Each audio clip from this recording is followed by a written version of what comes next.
اعوذ باللہ من الشیطان الرجیم بسم اللہ الرحمن الرحیم ایاک نعبد و ایاک نستعین۔ میرے خوش آپ کے انتہائی قابل احترام بزرگوں، بھائیوں، ماؤں، بہنوں، عزیز بچوں، آپ سب کی خدمت میں میرا سلام۔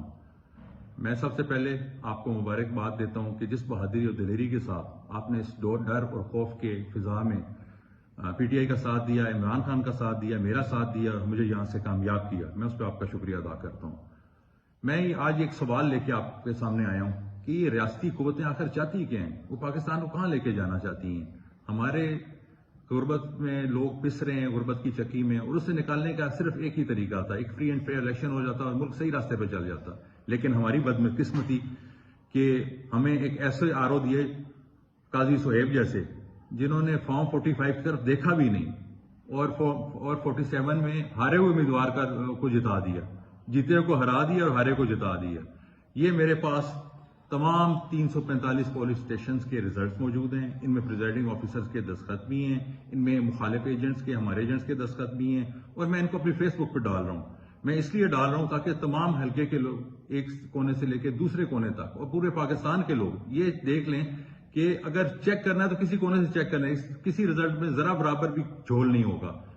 اور میں ساتھ آرو کو بھی چیلنج کرتا ہوں، میں کہتا ہوں تم بھی اگر تم نے فارم 47 جن فارم 45 کی بنیاد پہ بنایا ہے وہ نکال کے تم بھی ذرا ویب سائٹ پہ ڈالو تاکہ لوگوں کو تمہارے کرتوتوں کا تو پتہ چلے کہ تم نے کیا گڑبڑ کی ہے اور کس طرح لوگوں کو ہرایا، تم نے لوگوں کے مینڈیٹ کو چوری کی ہے۔ میں تمہیں یہ بات بھی بتانا چاہتا ہوں کہ تم نے مجھے کہا تھا کہ میں پریشرائز ہو گیا ہوں، میرے بچوں کا مسئلہ ہے، تو بھائی بچوں کا مسئلہ تو ہمارا بھی تھا، ہم بھی پریشرائز تھے، ہم نے سٹینڈ دیا ملک کی خاطر، ان خوشاب کے لوگوں کی خاطر، خوشاب کے بچوں کی خاطر، اس پاکستان کے بچوں کی خاطر۔ تو تم کیا نوکری تمہارے لیے اتنی امپورٹنٹ ہے کہ تم یہ سٹینڈ نہیں لے سکتے؟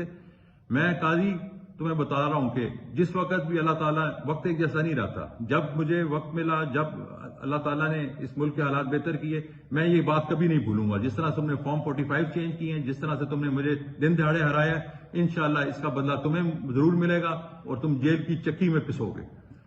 دوسرا، میں شاکر بشیر سے بھی یہ بات کرتا ہوں کہ تمہارے خاندان میں بڑے اچھے لوگوں، نامی گرامی لوگ رہے ہیں، سیاست کی ہے، لیکن یہ کون سی سیاست ہے کہ تم بے شرمی سے ایک مینڈیٹ چوری کر رہے ہو؟ تم ہارے ہو اور 36,269 ووٹوں سے تم ہار گئے ہو، اور اس کے بعد تم اب اپنے آپ کو جیتا ہوا بنا رہے ہو۔ تمہارا ضمیر کیا ہے اس بات پہ تمہیں ملامت نہیں کرتا؟ تمہیں چاہیے کہ خوشاب کے لوگوں سے معافی مانگو اور کہو کہ یہ مینڈیٹ آپ کی امانت میں آپ کو واپس کرتا ہوں۔ میں یہاں پہ اپنے چیف جسٹس صاحب سے اپیل کرتا ہوں، میں یہاں پہ الیکشن کمیشن کے چیف الیکشن کمشنر سے اپیل کرتا ہوں، میں ہائی کورٹ کے ججز سے اپیل کرتا ہوں۔ میں نے اپنا کیس ان فارم 45 کے ساتھ election commission of Pakistan, Lahore high court, ہر جگہ ڈال دی ہے، اور میں انشاءاللہ پوری کوشش کروں گا۔ میرا وعدہ ہے آپ لوگوں کے ساتھ کہ جب تک آپ لوگوں کو انصاف نہیں ملتا، جب تک آپ لوگوں کو آپ کا حق نہیں ملتا، جب تک آپ کا چوری ہوا مینڈیٹ آپ کے پاس واپس نہیں آتا، میں چین سے نہیں بیٹھوں گا، اور میں اپنی جستجو جاری رکھوں گا، اور انشاءاللہ عنقریب میں خوشخبری کے ساتھ آپ کے پاس آؤں گا کہ یہ مینڈیٹ آپ کو واپس مل گیا۔ اللہ تعالیٰ آپ کا حامی و ناصر ہو۔ بہت مہربانی، شکریہ، خدا حافظ۔